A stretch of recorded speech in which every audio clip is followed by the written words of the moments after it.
ಸ್ನೇಹಿತರೆ, ಮೀಡಿಯಾ ಮಾಸ್ಟರ್ಸ್ಗೆ ಸ್ವಾಗತ ಸುಸ್ವಾಗತ. ಗೆಳೆಯರೆ, ನಿಮಗೆ ಬ್ಯಾಟರಿಗಳ ಬಗ್ಗೆ ಗೊತ್ತಿದೆ ತಾನೆ? ಮೊದಲಿಗೆ ಶೆಲ್ ಬ್ಯಾಟರಿಗಳು ಬರ್ತಾ ಇದ್ವು, ಆನಂತರ ಮೇಂಟೆನೆನ್ಸ್ ಫ್ರೀ ಬ್ಯಾಟರಿ ಬಂತು, ಅದಾದ ನಂತರ ಲಿಥಿಯಂ ಅಯಾನ್ ಬ್ಯಾಟರಿಗಳು ಬಂದವು. ಇನ್ನು ಈಗಿನ ಎಲೆಕ್ಟ್ರಾನಿಕ್ ಜಮಾನದಲ್ಲಿ ಬ್ಯಾಟರಿ ಅನ್ನೋದು ಬದುಕಿನ ಅವಿಭಾಜ್ಯ ಅಂಗ ಅನ್ನೋ ಹಾಗಾಗಿ ಹೋಗಿದೆ. ನಮ್ಮ ಸ್ಕೂಟರ್ಗಳು, ಕಾರುಗಳು ಮಾತ್ರ ಅಲ್ಲ, ಯಾವಾಗಲೂ ನಮ್ಮ ಜೀವನ ಸಂಗಾತಿಯ ಥರ ಆಗಿ ಹೋಗಿರೋ ಮೊಬೈಲು ಕೂಡ ಬ್ಯಾಟರಿ ಇಲ್ಲದೆ ಇದ್ರೆ ಕೆಲಸ ಮಾಡೋದಿಲ್ಲ. ಆದರೆ ಬ್ಯಾಟರಿಗಳ ಲೈಫ್ ಎಷ್ಟು? ಅಬ್ಬಬ್ಬಾ ಅಂದರೆ 5 ವರ್ಷ, ಇನ್ನೂ ಚೆನ್ನಾಗಿ ಮೇಂಟೈನ್ ಮಾಡಿದರೆ ಒಂದು 8 ವರ್ಷ ಬರಬಹುದಾ? ಆದರೆ ನಿಮ್ಮ ಊಹೆಗೂ ಮೀರಿದ ಕಲ್ಪನೆಯೊಂದನ್ನು ವಿಜ್ಞಾನ ಜಗತ್ತಿಗೆ ಕಟ್ಟಿಕೊಡ್ತಾ ಇದೆ. ಯಾಕೆಂದರೆ ಸರಿಸುಮಾರು 10,000 ವರ್ಷಗಳಷ್ಟು ಬಾಳಿಕೆ ಬರುವ ಬ್ಯಾಟರಿಗಳನ್ನು ಈಗ ವಿಜ್ಞಾನಿಗಳು ಕಂಡುಹಿಡಿದಿದ್ದಾರೆ.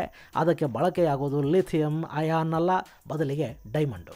ಹಾಗಾದರೆ ಏನಿದು ಡೈಮಂಡ್ ಬ್ಯಾಟರಿಯ ಕಥೆ? ಜನಸಾಮಾನ್ಯರಿಗೆ ಈ ಬ್ಯಾಟ್ರಿ ಅನ್ನೋದು ಎಟಕತ್ತಾ? ಆ ಬ್ಯಾಟ್ರಿಯ ಲೈಫು ಅಷ್ಟೊಂದು ಜಾಸ್ತಿ ಆಗೋದು ಹೇಗೆ ಸಾಧ್ಯ? ಈ ಬಗ್ಗೆ ಒಂದಷ್ಟು ಮಾಹಿತಿಯನ್ನು ನಾವಿಲ್ಲಿ ನೋಡೋಣ. ಗೆಳೆಯರೆ, ಜಗತ್ತಲ್ಲಿ ಹೊಸ ಆವಿಷ್ಕಾರ ಆಗ್ತಲೇ ಇರುತ್ತೆ. ಬಾಹ್ಯಾಕಾಶವನ್ನು ತಲುಪಬಲ್ಲ, ಸಾಗರದ ಆಳಕ್ಕೆ ಇಳಿಯಬಲ್ಲ, ಗಾಳಿಗಿಂತ ವೇಗವಾಗಿ ಚಲಿಸಬಲ್ಲ, ಮನುಷ್ಯನ ಚಿಂತನೆಗೂ ಮೀರಿದ ಸಾಕಷ್ಟು ವಸ್ತುಗಳನ್ನು ವಿಜ್ಞಾನ ಜಗತ್ತು ಕಂಡುಹಿಡಿತಲೇ ಇರುತ್ತೆ. ಅವು ಮನುಕುಲದ ಭವಿಷ್ಯಕ್ಕೆ ತುಂಬಾ ಮುಖ್ಯ ಅಂತ ಕೂಡ ಅನ್ನಿಸ್ಕೊಳ್ಳುತ್ತವೆ. ಕೆಲವೊಮ್ಮೆ ಮಾನವನ ಆವಿಷ್ಕಾರಗಳು, ಅನ್ವೇಷಣೆಗಳು ಮನುಕುಲಕ್ಕೆ ಮಾರಕ ಕೂಡ ಆಗಬಹುದು.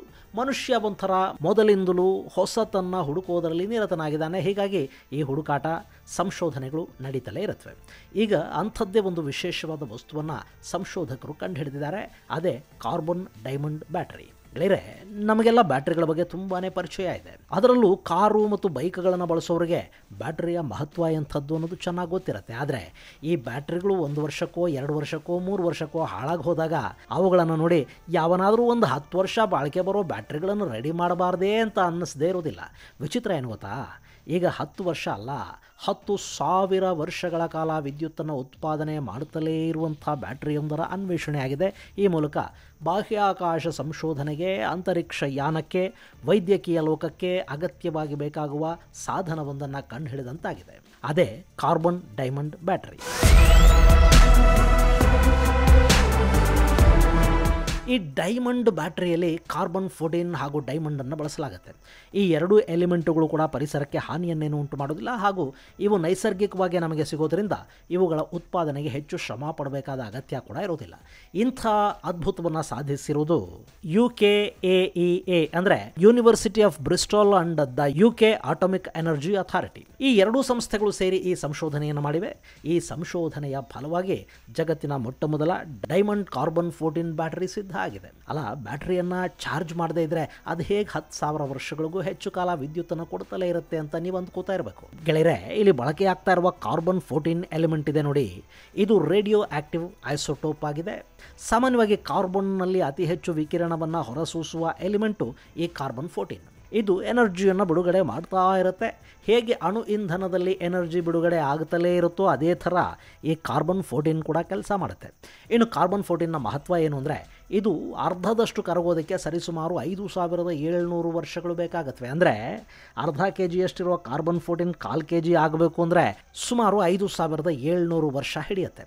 ಸೊ ಒಮ್ಮೆ ಈ ಕಾರ್ಬನ್ 14 ಬಳಸಿ ಬ್ಯಾಟ್ರಿಗಳನ್ನು ನಿರ್ಮಾಣ ಮಾಡಿದ್ದೇ ಆದರೆ ಅದು ಸತತವಾಗಿ 10 ವರ್ಷಗಳ ಕಾಲ ಶಕ್ತಿಯನ್ನು ಬಿಡುಗಡೆ ಮಾಡ್ತಾ ಇರಬಹುದು. ಅದರಿಂದ ಬ್ಯಾಟ್ರಿ ಜೀವಂತವಾಗಿ ಉಳಿಬಹುದು ಅನ್ನೋದು ಸಂಶೋಧಕರ ಲೆಕ್ಕಾಚಾರ. ಇನ್ನು ಈ ಡೈಮಂಡ್ ಇದೆಯಲ್ಲ, ಇದರದ್ದು ಬೇರೆಯದ್ದೇ ಗುಣ. ಇದು ಕಾರ್ಬನ್ 14ನಿಂದ ಬಿಡುಗಡೆಯಾಗುವ ಶಕ್ತಿಯನ್ನು ಬಳಸಿಕೊಂಡು ಅದನ್ನು ವಿದ್ಯುತ್ತಾಗಿ ಪರಿವರ್ತನೆ ಮಾಡುತ್ತೆ. ಅಲ್ಲಿಗೆ ಕಾರ್ಬನ್ ಹಾಗೂ ಡೈಮಂಡುಗಳು ಸೇರಿಕೊಂಡ್ರೆ ದೀರ್ಘಕಾಲ ಉಳಿಯುವ ಬ್ಯಾಟರಿಯೊಂದು ಅಲ್ಲಿ ಸಿದ್ಧವಾದಂತೆ.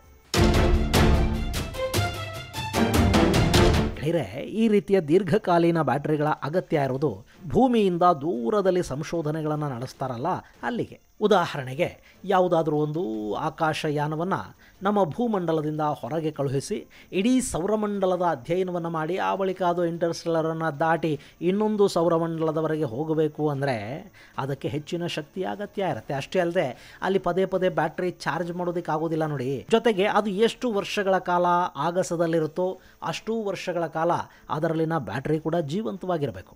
ಈ ಉದಾಹರಣೆಗೆ ಅಮೆರಿಕದ ನಾಸಾ ಸೌರಮಂಡಲದ ಅಧ್ಯಯನಕ್ಕಾಗಿ ಕಳುಹಿಸಿಕೊಟ್ಟಿರುವ ವೋಯೇಜರ್ ನೌಕೆಗಳಲ್ಲಿ ಇಂಥ ಇಂಧನವನ್ನು ಬಳಸಲಾಗಿದೆ. ಅಲ್ಲಿ ಡೈಮಂಡ್ ಹಾಗೂ ಕಾರ್ಬನ್ ಅನ್ನು ಬಳಸಿಲ್ಲ, ಬದಲಿಗೆ ಪ್ಲುಟೋನಿಯಂ 238 ಅನ್ನು ಬಳಸಿದ್ದಾರೆ. ಇದರ ಕಾರಣದಿಂದ ಆ ಗಗನ ನೌಕೆಯಲ್ಲಿ ಹೀಟ್ ಜನರೇಟ್ ಆಗುತ್ತೆ. ಆ ಶಾಖದಿಂದ ನೌಕೆ ಜೀವಂತವಾಗಿರುವುದಕ್ಕೆ ಬೇಕಾದ ವ್ಯವಸ್ಥೆಯನ್ನು ಮಾಡಲಾಗಿದೆ.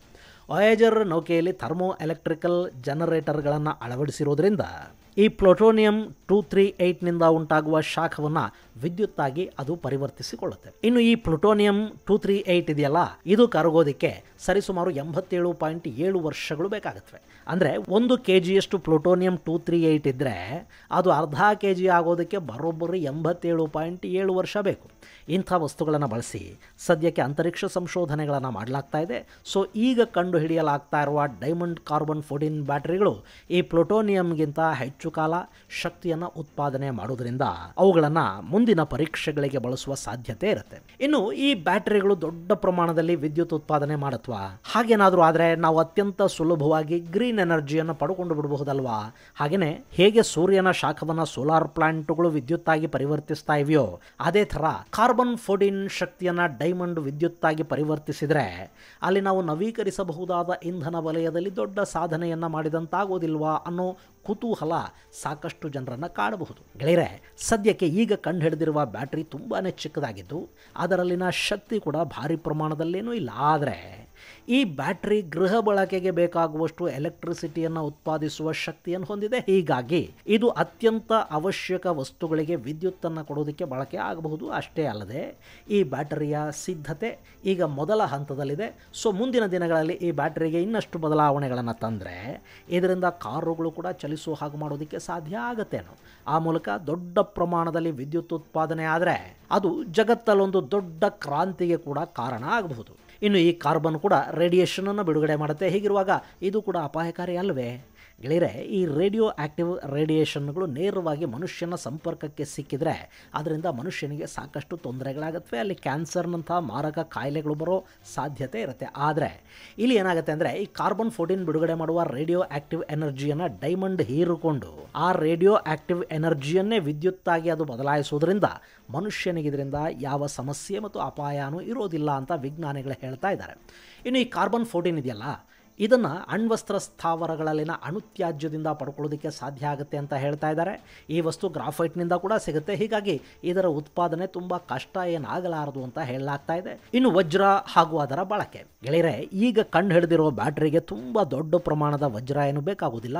ಚಿಕ್ಕ ಪ್ರಮಾಣದ ವಜ್ರ ಇದ್ರೂ ಕೂಡ ಅದು ಸಾಕಾಗುತ್ತೆ. ಸೊ ಇಲ್ಲಿ ಬ್ಯಾಟರಿಗೆ ಬೇಕಾಗಿರುವ ಕಚ್ಚಾ ವಸ್ತುಗಳಿಗಾಗಿ ಹೆಚ್ಚು ತಲೆ ಕೆಡಿಸ್ಕೋಬೇಕಾದ ಅಗತ್ಯ ಇಲ್ಲ ಅಂತ ವಿಜ್ಞಾನ ಜಗತ್ತು ಹೇಳ್ತಾ ಇದೆ. ಹೀಗೆ ಜಗತ್ತಲ್ಲೊಂದು ಕ್ರಾಂತಿಯನ್ನು ಕ್ರಿಯೇಟ್ ಮಾಡಿರುವ ಈ ಬ್ಯಾಟರಿ ಸದ್ಯದ ಪರಿಸ್ಥಿತಿಯಲ್ಲಿ ವೈದ್ಯಕೀಯ ಲೋಕಕ್ಕೆ ತುಂಬ ಉಪಯುಕ್ತ ಆಗುತ್ತೆ. ಅದರಲ್ಲೂ ಹೃದಯದ ಕಾಯಿಲೆಗಳಿಗೆ ಬಳಸುವ ಪೇಸ್ ಮೇಕರ್ಗಳು, ಶ್ರವಣ ಸಾಧನೆಗಳಿಗೆ ಅಗತ್ಯವಾಗಿ ಬೇಕಾಗಿರುವ ಸಣ್ಣ ಪ್ರಮಾಣದ ವಿದ್ಯುತ್ತನ್ನು ಈ ಬ್ಯಾಟರಿ ಸುಲಭವಾಗಿ ಪ್ರೊಡ್ಯೂಸ್ ಮಾಡುತ್ತೆ. ಹೀಗಾಗಿ ಇನ್ನು ಮುಂದೆ ಇಂಥ ವಸ್ತುಗಳಲ್ಲಿ ಇದೇ ಬ್ಯಾಟರಿಯನ್ನು ಬಳಕೆ ಮಾಡಿದರೆ ಅಚ್ಚರಿ ಪಡಬೇಕಿಲ್ಲ.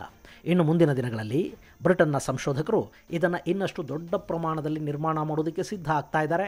ಅದು ಆದಷ್ಟು ಬೇಗ ಸಾಧ್ಯ ಆಗಲಿ. ಅಟ್ಲೀಸ್ಟ್ ಈ ಜಗತ್ತನ್ನು ಅಣುಸ್ಥಾವರಗಳು ಹಾಗೂ ಉಷ್ಣ ವಿದ್ಯುತ್ ಸ್ಥಾವರಗಳಿಂದ ಮುಕ್ತಿ ಮಾಡುವಂಥ ಒಂದು ಸಂಶೋಧನೆ ಆಗಲಿ ಅನ್ನೋದು ನಮ್ಮ ಆಶಯ. ಇದು ಗೆಳೆಯರೆ, ಕಾರ್ಬನ್ 14 ಹಾಗೂ ಡೈಮಂಡನ್ನು ಬಳಸಿಕೊಂಡು ಸಿದ್ಧಪಡಿಸಲಾಗುತ್ತಾ ಇರುವ ಡೈಮಂಡ್ ಬ್ಯಾಟರಿಯ ಕುರಿತಾದ ಒಂದಷ್ಟು ಮಾಹಿತಿ. ಮುಂದಿನ ಸಂಚಿಕೆಯಲ್ಲಿ ಮತ್ತಷ್ಟು ವಿಶೇಷಗಳ ಜೊತೆ ಮತ್ತೆ ಭೇಟಿಯಾಗೋಣ. ಅಲ್ಲಿವರೆಗೆ ಜೈ ಹಿಂದ್, ಜೈ ಕರ್ನಾಟಕ.